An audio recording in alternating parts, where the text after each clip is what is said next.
નમસ્કાર વિદ્યાર્થી મિત્રો, આજે આપણે ધોરણ 11 માં ચેપ્ટર નંબર 2 ની અંદર અભ્યાસ પદ્ધતિઓમાં અંદર ત્રીજા લેક્ચરની અંદર આપણે અભ્યાસ પદ્ધતિઓ સમજતા કે મનોવિજ્ઞાનમાં માનવ વર્તનનો અભ્યાસ કરવા માટેની અભ્યાસ પદ્ધતિઓ કેટલી છે। તો માનવ વર્તનના અભ્યાસ કરવા માટેની कुल अभ्यास पद्धतिओ 6 है। एक निरीक्षण पद्धति, दीर्घकालीन, समकालीन अने व्यक्ति इतिहास पद्धति, तीजु प्रयोग पद्धति, चौथु प्रश्नावली पद्धति, पांचमु मुलाकात पद्धति अने मनोवैज्ञानिक कसोटी। आम कुल 6 प्रकारनी मनोविज्ञाननी जे अभ्यास पद्धतिओ जे छे एमां आपणे निरीक्षण अभ्यास पद्धतिओ विषे जोता था। तो ये निरीक्षण अभ्यास पद्धतिओ लखी निरीक्षण अभ्यास पद्धति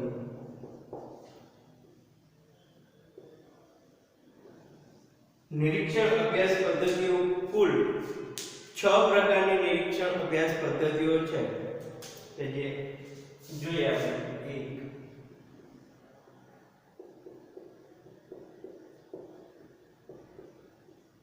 આંતરનિરીક્ષણ અભ્યાસ પદ્ધતિ,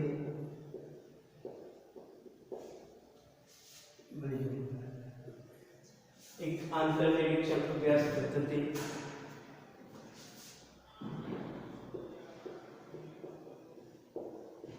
कुदरती निरीक्षण अभ्यास पद्धति से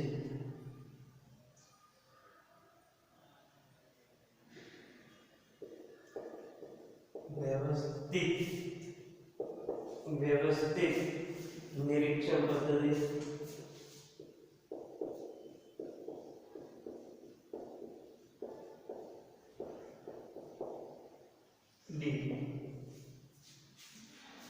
क्षेत्र निरीक्षण पद्धति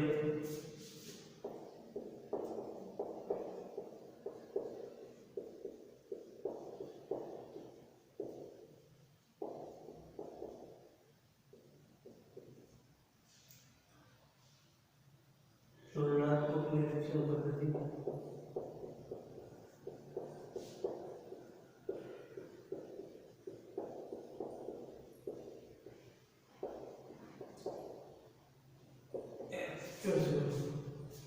सहभागी निरीक्षण पद्धति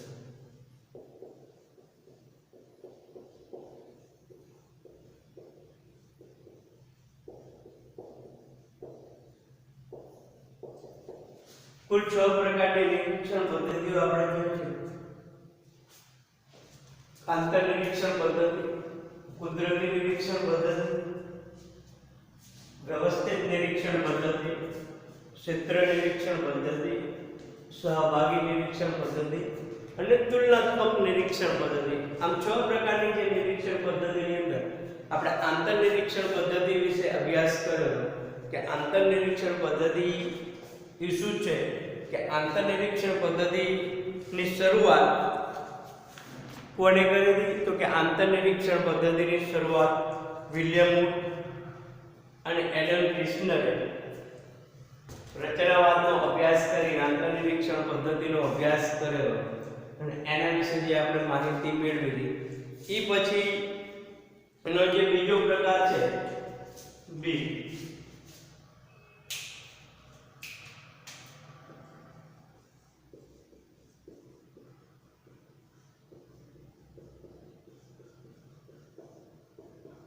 કુદરતી નિરીક્ષણ પદ્ધતિ।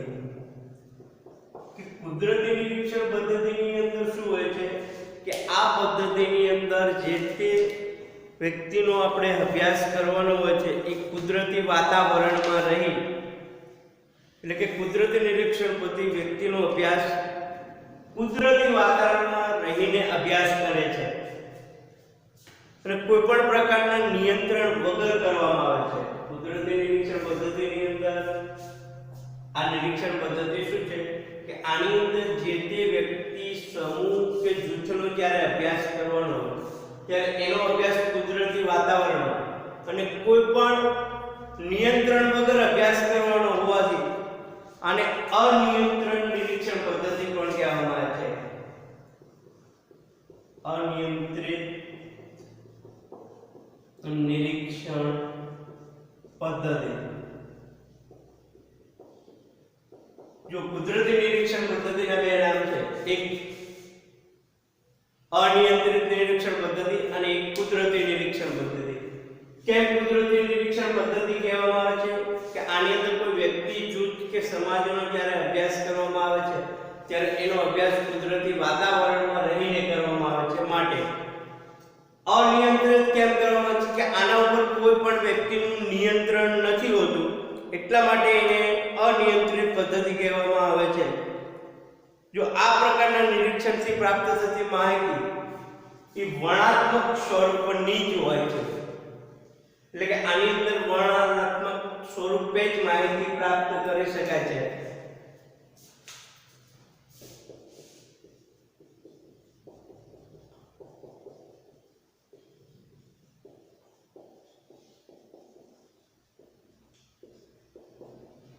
માહિતી હોય છે કે જે કોઈ માહિતી આની અંદર પ્રાપ્ત થાય એ વર્ણનાત્મક સ્વરૂપની હોય છે. નિરીક્ષણકર્તા દ્વારા કોઈ પણ પ્રકારના સાધનનો ઉપયોગ કરવામાં આવતો નથી.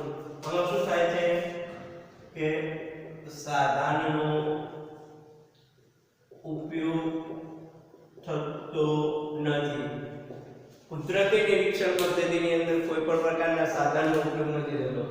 જો શું છે કુદરતી નિરીક્ષણ પદ્ધતિ? એટલે કે વ્યક્તિ કે જૂથ કે સમાજ પર જ્યારે અભ્યાસ કરવામાં આવે ત્યારે કુદરતી વાતાવરણમાં કરવામાં આવે છે અને કોઈ પણ પ્રકારના નિયંત્રણ વગર કરવામાં આવે છે ને એટલે અનિયંત્રણ આવે છે. બીજું કે આ ની અંદર જે માહિતી પ્રાપ્ત થાય છે એ વર્ણનાત્મક સ્વરૂપની હોય છે. બીજું કે આની અંદર કોઈ પણ પ્રકારના સાધનનો ઉપયોગ થતો નથી. દાખલા તરીકે એક ઉદાહરણ આપીએ કે કોના ઉપર પ્રયોગ કરવાનો હોય તો કે ધારો કે જે શહેર આતંકવાદના હુમલાનો ભોગ બન્યો છે એના ઉપર અભ્યાસ કરવાનો હોય તો ગામના લોકો ઉપર જે માનસ એટલે કે એના મન ઉપર અભ્યાસ અસર થઈ છે તો એનો અભ્યાસ કરવો. એ પછી બીજું કે 2 તાસ વચ્ચે એટલે કે 2 લેક્ચર વચ્ચે જે વિરામનો સમય હોય છે ત્યારે વ્યક્તિના કે વિદ્યાર્થીના વર્તનનો અભ્યાસ કરવો. જો શું છે કે વર્ણનાત્મક સ્વરૂપ કે જ્યારે 2 તાસ દરમિયાન 1 તાસ પૂરો થાય બીજો તાસ શરૂ થવાનો એ સમય દરમિયાન એક શિક્ષક જાય છે અને બીજો શિક્ષક આવે છે. એ સમય દરમિયાન બાળકોનું વર્તન કેવું છે આ 2 ગાળા દરમિયાન એનો અભ્યાસ કરવાનો છે અને કોઈ પણ નિયંત્રણ વગર. બીજું કે આતંકવાદનો જે ભોગ બનેલા માણસ ઉપર કરવામાં આવતો અભ્યાસ એ તો કુદરતી નિરીક્ષણ પદ્ધતિ એ છે. ચલો એના લાભો જોઈએ કે આના લાભો શું છે કે આની અંદર ચોક્કસ વિરલ ઘટનાઓ જે કુદરતી વાતાવરણમાં બને છે તે ઘટનાનો પ્રત્યક્ષ અભ્યાસ શક્ય બને છે. એટલે કે આની અંદર શું થાય કે જે વિરલ ઘટના બની હોય એનો ઈ કુદરતી વાતાવરણમાં અભ્યાસ કરવો શક્ય બને છે. પછી બીજું કે આ પદ્ધતિ દ્વારા ઘટના વિવિધ પાસાઓનો અભ્યાસ શક્ય બને છે. જો લાભ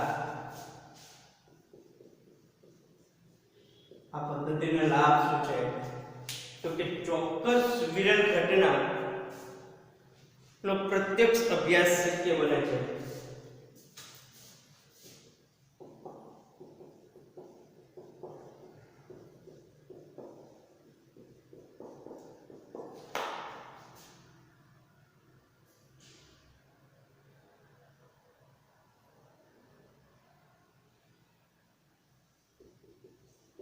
પ્રત્યક્ષ અભ્યાસ શક્ય બને છે. એક લાભ. અને કુદરતી જે નિરીક્ષણ પદ્ધતિ છે એનો બીજો લાભ કે આના વિવિધ પાસાઓનો અભ્યાસ શક્ય બને છે.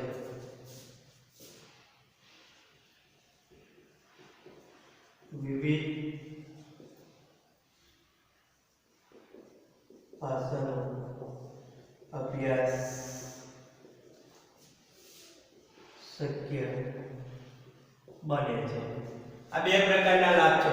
એક તો કે એનો પ્રત્યક્ષ અભ્યાસ શક્ય છે અને જે ઘટના બને છે એની વિવિધ ભાષાઓનો અભ્યાસ શક્ય બને છે.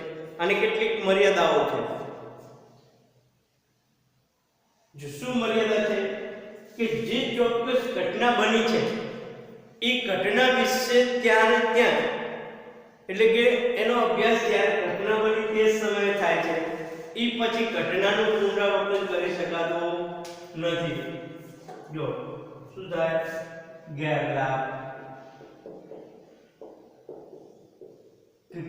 ઘટનાનું પુનરાવર્તન થઈ શકતું નથી. એકની એક ઘટના બીજી વાર બની શકે કે એક સરખી પ્રકારની ઘટના બને ના બને, એટલે કે કુદરતી વાતાવરણમાં જ આનો અભ્યાસ શક્ય બને છે, એનું ફરીથી પુનરાવર્તન કરી શકાતું નથી. અને બીજું કહેલા કે નિરીક્ષણ એટલે વ્યક્તિ સમૂહને તેનું નિરીક્ષણ થાય છે તેનો ખ્યાલ આવી જતા તેમાં કૃત્રિમતા આવી જાય છે. એટલે કે જેનો અભ્યાસ કરવાનો છે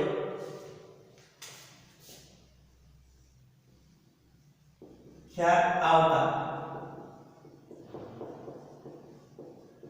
કૃત્રિમતા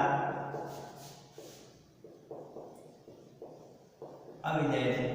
માની લો કે આપણે કોઈ પણ કુદરતી ઘટનાની અંદર કોઈ જૂથ કોઈ વ્યક્તિ ઉપર અભ્યાસ કરીએ છીએ, એના સાથે ભણીએ છીએ, ત્યારે એને ખબર પડી જાય તો એની અંદર કૃત્રિમતા આવી જાય, એટલે કે એ પછી સાચો જવાબ આપી શકતો નથી. ત્રીજું કે નિરીક્ષણ કરતા અજાણતા વ્યક્તિલક્ષી આવી જવાની સંભાવના વધુ જોવા મળે છે. શું? અજાણતા વ્યક્તિલક્ષીતા આવી જાય છે. અજાણતા વ્યક્તિલક્ષીતા એટલે શું? દાખલા તરીકે એક સાથે બનતી બે ત્રણ ઘટનાઓનું નિરીક્ષણ પોતાનું ધ્યાન કોઈ એક જ ઘટના તરફ કેન્દ્રિત કરે તો તે ઘટનાની પસંદગીમાં જાણે અજાણે વ્યક્તિલક્ષીતા આવી જાય. એટલે કે એક જ સમયે બે પ્રકારની ઘટનાઓ બને,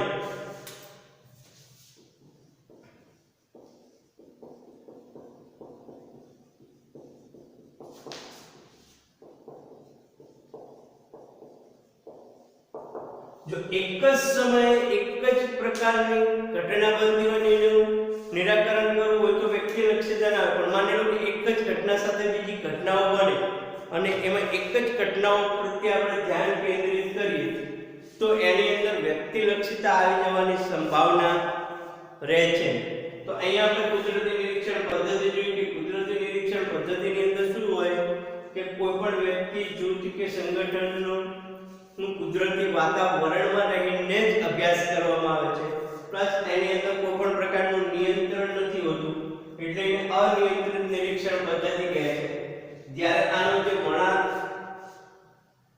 વર્ણનાત્મક સ્વરૂપે જ માહિતી પ્રાપ્ત થાય છે, જ્યારે જે અને બીજું કે આની અંદર કોઈ પણ સાધનોનો ઉપયોગ થતો નથી. એટલા માટે એનો લાભ શું છે કે ચોક્કસ ઘટનાનો પ્રત્યક્ષ અભ્યાસ આની અંદર શક્ય બને છે. આપણે જે તે ઘટના રૂબરૂ જઈને જોઈ શકીએ છીએ. પછી એ સમયે ઘટનાના વિવિધ પાસાઓનો અભ્યાસ શક્ય બને કે કઈ ઘટના ક્યાં બની, કેવી રીતે બની એની.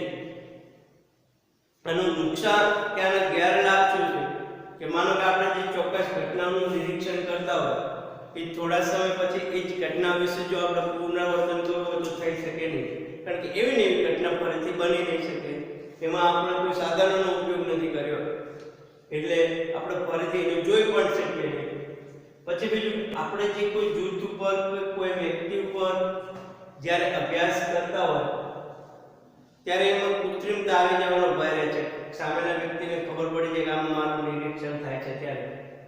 બીજું કે જે તે પાત્ર આનું નિરીક્ષણ કરે છે એની અંદર એને વ્યક્તિલક્ષીતા આવી જાય, એટલે કે એક જ ઘટના સાથે બીજી ઘટનાઓ બને તો એક જ ઘટનાઓ પર જ્યારે વ્યક્તિ ધ્યાન કેન્દ્રિત કરતો હોય તો કરી શકતો નથી. ત્રીજો પ્રકાર છે વ્યવસ્થિત નિરીક્ષણ પદ્ધતિ.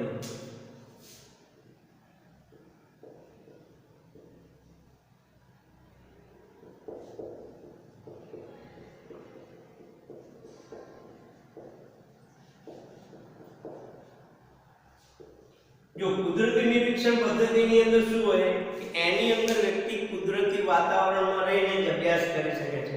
બીજું કે એની અંદર કોઈ પણ પ્રકારના સાધનોનો ઉપયોગ કરવામાં આવતો નથી.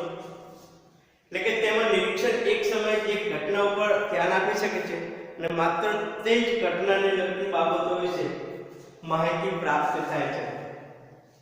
કુદરતી નિરીક્ષણની અંદર શું હોય છે કે એની સૌથી મોટી મર્યાદા એ છે કે તેમાં નિરીક્ષક એટલે કે જે નિરીક્ષણ કરનાર વ્યક્તિ એ એક સમયે એક જ ઘટના ઉપર ધ્યાન કેન્દ્રિત કરી શકે છે.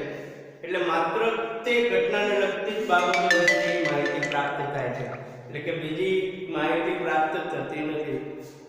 આથી નિરીક્ષણને વધારે વિશ્વસનીય બનાવવા એટલે કે આપણે જે નિરીક્ષણ કરતા છે એને ચોક્કસતા અને વિશ્વસનીયતા બનાવવા હેતુથી કુદરતી નિરીક્ષણની પરિસ્થિતિમાં નિરીક્ષકે સમયની સાથે કેટલાક ટેકનિકલ સાધનોનો ઉપયોગ કર્યો. વ્યવસ્થિત નિરીક્ષણ પદ્ધતિની અંદર શું કર્યું એમને કેટલાક ટેકનિકલ સાધનો એટલે કે કેવા કે ટેપ રેકોર્ડર છે, કેમેરો છે, વિડિયો છે વગેરે સાધનોનો ઉપયોગ કરવાનો શરૂ કર્યો. જો સૌપ્રથમ કુદરતી નિરીક્ષણ એક બાજુથી જોઈ શકાય તેવો પડદાનો ઉપયોગ થયો કે જેનાથી પ્રયોગ પાત્રમાં આવી જતી કૃત્રિમતા નિવારીને નિરીક્ષકને વધારે સામાન્ય બનાવવાનો પ્રયત્ન થયો છે. વ્યવસ્થિત નિરીક્ષણ પદ્ધતિની અંદર શું થાય કે કુદરતી નિરીક્ષણ પદ્ધતિની અંદર કોઈ પણ સાધનોનો ઉપયોગ નથી થતો કે એની જે સૌથી મોટી મર્યાદા છે કે એક જ સમયે એક જ ઘટના ઉપર ધ્યાન કેન્દ્રિત કરવાનું, એટલે માત્ર ને માત્ર એક ઘટનાની જ માહિતી મળે, બીજી કોઈ ઘટનાની માહિતી મળતી નથી.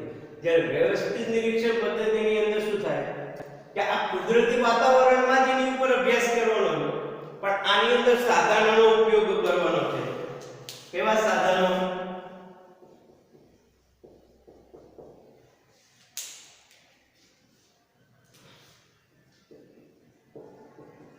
ટેપ રેકોર્ડર, વિડિયો, કેમેરા વગેરે જેવા જે સાધનોનો ઉપયોગ કરવામાં આવે છે એટલે શું થાય છે કે આનું રેકોર્ડિંગ થાય છે. આપણે કે જે વ્યક્તિ ઉપર આપણે રેકોર્ડિંગ કરીએ છીએ એ વ્યક્તિ ઉપર રેકોર્ડિંગ થાય છે. હવે આની માટે લોકો શું કરે છે, જો કુદરતી નિરીક્ષણ પદ્ધતિની અંદર શું હતું કે કૃત્રિમતા આવી જતી હતી. હવે આની અંદર કૃત્રિમતા ના આવે એટલા માટે જે વ્યક્તિ ઉપર પ્રયોગ કરવામાં આવે છે એના ઉપર એક એવો પડદો ગોઠવવામાં આવે છે કે જેમાંથી માત્ર ને માત્ર એક બાજુથી ન જ જોઈ શકાય. એટલા માટે વ્યવસ્થિત નિરીક્ષણ પદ્ધતિ એકદમ યોગ્ય છે. જો એક સાથે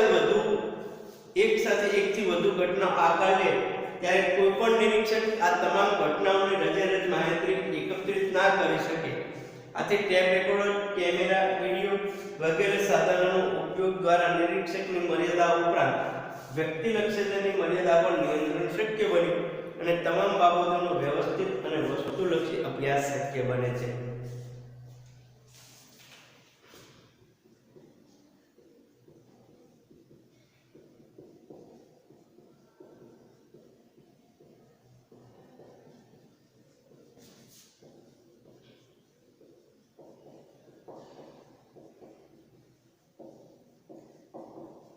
શું છે વ્યવસ્થિત નિરીક્ષણ પદ્ધતિની અંદર સાધનોનો ઉપયોગ કરવાથી એક કરતા વધારે ઘટનાઓનો અભ્યાસ કરીને શક્ય બને છે.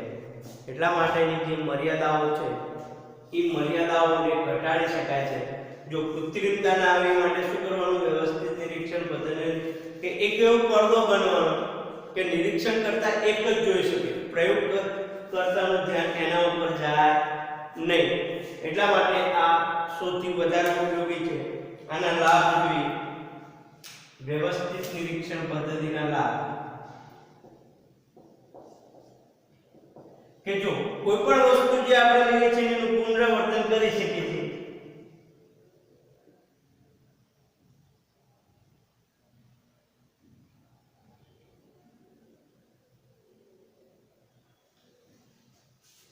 જો એક તો શું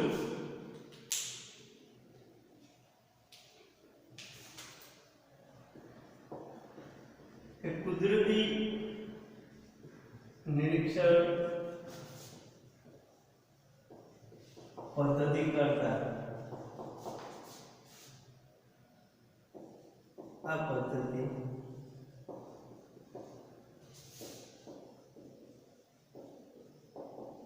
વિશ્વસનીય છે.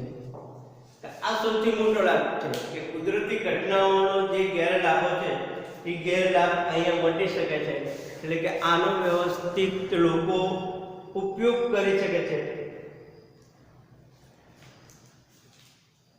એટલે વધુ વિશ્વસનીય બને છે. બીજું કે આની અંદરનો ગેરલાભ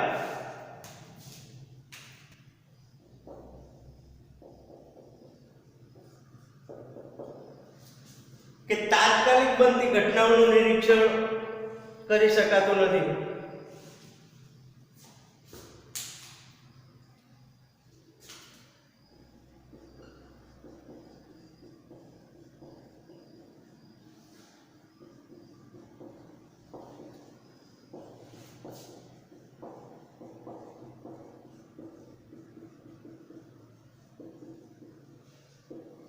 કેમ નથી કરી શકાતું?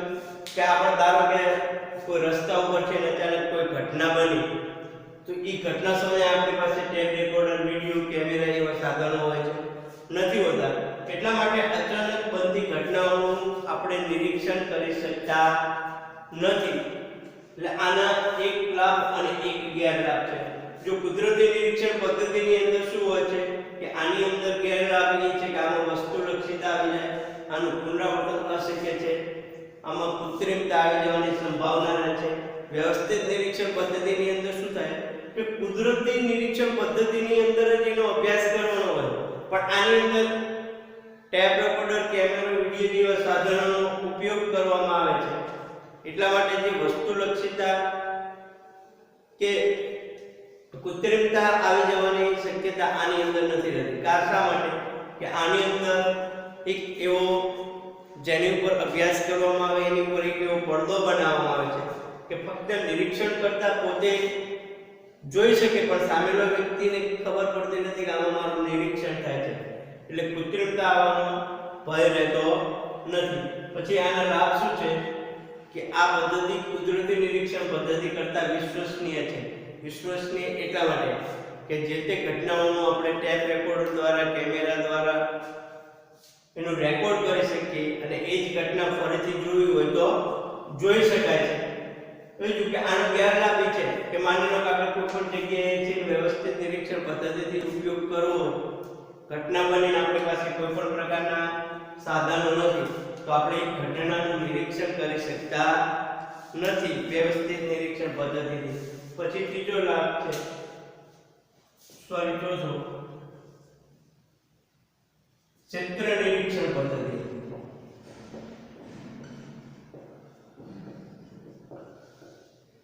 કે ક્ષેત્ર નિરીક્ષણ પદ્ધતિની અંદર શું હોય છે કે જે તે વ્યક્તિ કે જૂથનું જ્યારે નિરીક્ષણ કરવામાં આવે ત્યારે ક્ષેત્ર એટલે કે સ્થળ જ્યાં કોઈ પણ પ્રકારની ઘટના બની છે એ ઘટનાએ જઈ અને જે તે વસ્તુનું નિરીક્ષણ કરવાનું હોય છે, એટલે એને ક્ષેત્ર નિરીક્ષણ પદ્ધતિ કહેવામાં આવે છે. ઉદાહરણ આપણે લઈએ કે ધારો કે દહેરાદૂનની અંદર કે ઉત્તરાખંડમાં લોકો જે પૂરની અંદર ફસાયા છે કે પૂર પ્રકોપનું નિરીક્ષણ ઉત્તરાખંડ પૂર પ્રકોપ સ્થળ કે વિસ્તારમાં જઈને જ કરી શકાય. તો એની અંદર એમના માણસ ઉપર શું અસર થઈ ઉત્તરાખંડના લોકો ઉપર પૂરની, જો એમની અસર તપાસવી હોય તો આપણે જે તે સ્થળે જવું પડે. એટલે ક્ષેત્ર નિરીક્ષણ પદ્ધતિ એટલે કે ત્યાં જઈને જ એને તપાસવું પડે.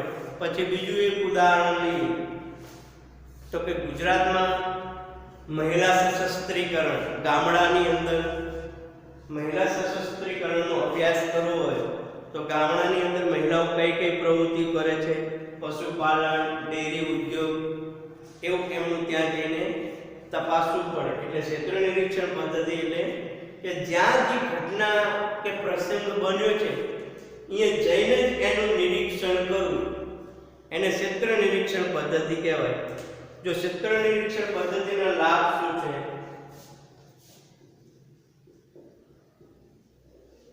કે આપણે જે ઘટના જ્યાં બની છે ત્યાં જઈને જ એનું નિરીક્ષણ કરીએ એટલે આપણે ઝીણવટપૂર્વક અભ્યાસ કરી શકીએ છીએ.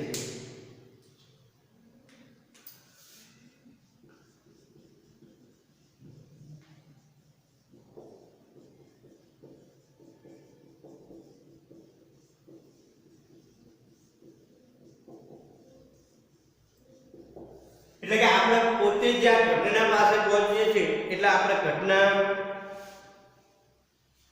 સ્થળે પહોંચીએ તો એ ઘટનાનો આપણે કોક બોલે છે એના કરતાં આપણે રૂબરૂ જોઈએ તો એનું ઝીણવટપૂર્વક અભ્યાસ થઈ શકે છે. એક ક્ષેત્ર નિરીક્ષણની મર્યાદા શું છે કે આ પદ્ધતિ દ્વારા ફક્ત તાત્કાલિક બનતી ઘટનાઓનો જ અભ્યાસ થઈ શકે. મર્યાદા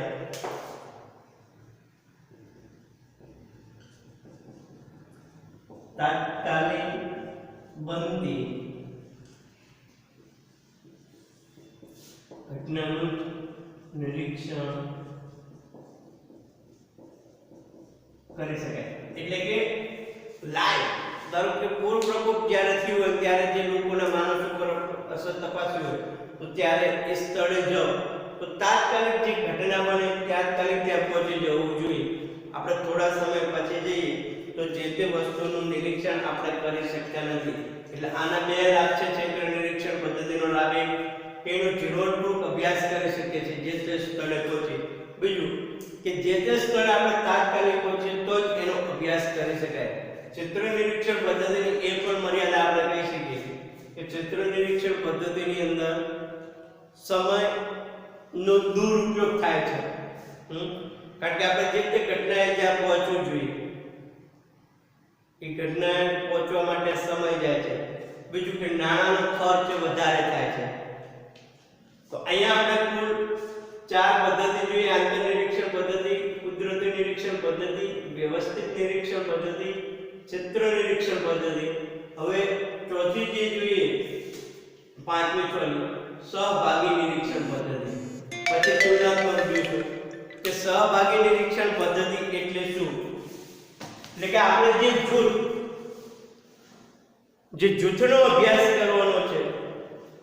જો અહીંયાની જે આ બે પદ્ધતિ છે તુલનાત્મક નિરીક્ષણ પદ્ધતિ અને સહભાગી નિરીક્ષણ પદ્ધતિ, એમાં સહભાગી નિરીક્ષણ પદ્ધતિ એટલે કે જે જૂથ વ્યક્તિનો અભ્યાસ કરવાનો છે એ જૂથ કે સમૂહની સાથે ભળી એટલે કે જે જૂથનો અભ્યાસ કરો એની સાથે જે તે પ્રયોગ કરતા ભળી જવાનો એટલે ભળે અને પછી એમનો અભ્યાસ એમની સાથે રહી અભ્યાસ કરવાનો એને સહભાગી નિરીક્ષણ પદ્ધતિ કહેવાય. અને કુદરતી વાતાવરણમાં નિશ્ચિત અભ્યાસ કરી શકે છે. ઉદાહરણ આપણે લઈએ કારણ કે કોઈ ઢોંગી બાવા હોય અને ઢોંગી બાવાની પોલ ખોલવાની હોય કે આપણે ઢોંગી બાવાની પોલ ખોલીએ તો પોલ ક્યારે ખોલે જ્યારે આપણે કોઈ પણ ઢોંગી બાવાનો શિષ્ય બની એની સાથે કામગીરી કરી તો જ આપણે એનું તોડ લાવી શકીએ.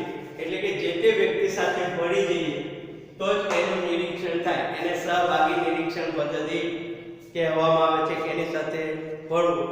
માનવ વેપાર સાથે સંકળાયેલી ટોળકી વિશેની માહિતી પ્રાપ્ત કરવી હોય, માનવ વેપાર એટલે કે નાના બાળકોને ભીખ મંગાવી ગુનાખોરી પ્રવૃત્તિ કરવી હોય એ તપાસવું હોય તો જે તે વ્યક્તિ એની સાથે ભળી અને અભ્યાસ કરવો જોઈએ. જો આનો સૌથી મોટો લાભ શું છે સહભાગી નિરીક્ષણ પદ્ધતિ કે અન્ય ક્ષેત્રે અપ્રાપ્ય માહિતી આવા નિરીક્ષણ દ્વારા નિરીક્ષણતા સરળતાથી પ્રાપ્ત કરી શકે છે. કે એક તો કે તમે એ જૂથ સાથે ભળી જાઓ એટલે જૂથની સચોટ માહિતી તમને મળી જાય સહભાગી નિરીક્ષણ પદ્ધતિની અંદર. એ સૌથી મોટો લાભ છે. આનો ગેરલાભ શું છે કે જ્યારે કોઈ જૂથ સાથે તમે ભળી ગયા છો અને જો જૂથને ખબર પડી જાય તો તમારે પર સંકટ આવી પડે છે. એટલે કે પોતે કાર્ય પૂર્ણ કરી શકતા નથી. આપણે ધારો કે બાવાની પોળ ખોલવી એની સાથે ભળી ગયા પછી ખબર પડી જાય કે આ તો આપણું નિરીક્ષણ કરે છે. કોઈ ટોળકીનું નિરીક્ષણ કરતા ટોળકીને ખબર પડી જાય તો તમારી ઉપર આડ અસર થવાની શક્યતા રહે છે. તમારી ઉપર જોખમ તોડાય છે. પછી તુલનાત્મક નિરીક્ષણ પદ્ધતિ, કે તુલનાત્મક નિરીક્ષણ પદ્ધતિ એટલે કે જે જૂથ, આની અંદર બે જૂથ લેવાના હોય છે કે જે જૂથનો આપણે અભ્યાસ કરવાનો છે, અને બીજું જ્યારે તુલનાત્મક રીતે અભ્યાસ કરીએ ત્યારે બંનેમાંથી કયું જૂથ ચડિયાતું છે એ વિશેની માહિતી મળે છે. ઉદાહરણ આપણે લઈએ કે આધુનિક કિશોર અને પ્રૌઢ વ્યક્તિઓમાં ટેકનોલોજીનું જ્ઞાન, કે ટેકનોલોજીનું જ્ઞાન કોણ સૌથી વધારે ધરાવે છે, યુવાન વર્ગ કે ઘરડો વર્ગ? તો આ બંનેનું જ્યારે નિરીક્ષણ કરવામાં આવે ત્યારે બંનેને ટેકનોલોજીનો ઉપયોગ કરી અને બતાવવામાં આવે છે કે બંનેમાંથી કયો શ્રેષ્ઠ છે, બંનેની તુલના કરવી. એ જો સરકાર તરફથી ગ્રામ્ય શહેરી વિસ્તારમાં પ્રાપ્ત થતી સવલતોનો તુલનાત્મક અભ્યાસ. બીજો કે શહેરી વિસ્તારને અને ગ્રામ્ય વિસ્તારને જે સરકાર તરફથી લાભ મળે છે તો બંનેમાંથી કઈને કોને વધારે મળે છે, શહેરને કે ગામડાના લોકોને? તો આ એકબીજાની તુલના કરી અને માહિતી પ્રાપ્ત કરવાની હોય છે. તો તુલનાત્મક નિરીક્ષણ પદ્ધતિની અંદર જો આનો લાભ શું છે કે જ્યારે બંનેની તુલના કરવામાં આવે છે એટલે આ સરખામણી પદ્ધતિથી જે તુલના કરવામાં આવે એમાં વિશ્વસનીયતા એટલે કે સચોટ માહિતી મળે છે. તમે જ્યારે અભ્યાસ કરો, અભ્યાસ આપણે કીધું ને કે યુવા વર્ગ અને ઘરડા વર્ગને ટેકનોલોજીનો ઉપયોગ કરાવવામાં આવે તો આપણને ખબર પડી જાય કે આમાંથી કયો શ્રેષ્ઠ છે. બીજું કે આપણે માહિતી તપાસીએ ગ્રામ્ય વિસ્તાર અને શહેરી વિસ્તારની, તો આમાં કઈ શ્રેષ્ઠતા છે એ તપાસીએ તો પણ આપણને માહિતી મળી જાય છે. એનો લાભ છે. તો ગેરલાભ શું છે કે આ પદ્ધતિમાં તુલનાત્મક અભિગમ હોવાથી અન્ય માહિતી પ્રાપ્ત થતી નથી. આમાં બીજી માહિતી પ્રાપ્ત ન થાય બંને જૂથમાંથી, ફક્ત ને ફક્ત તુલના કે આમાંથી કયો વ્યક્તિ શ્રેષ્ઠ છે એ વિશેની ફક્ત ને ફક્ત તુલના થાય છે. જો આનું એક હોમવર્ક સમજી લેવાનું છે કે હોમવર્ક આપણે શું કરવાનું છે કે જે નિરીક્ષણ પદ્ધતિઓ જે છે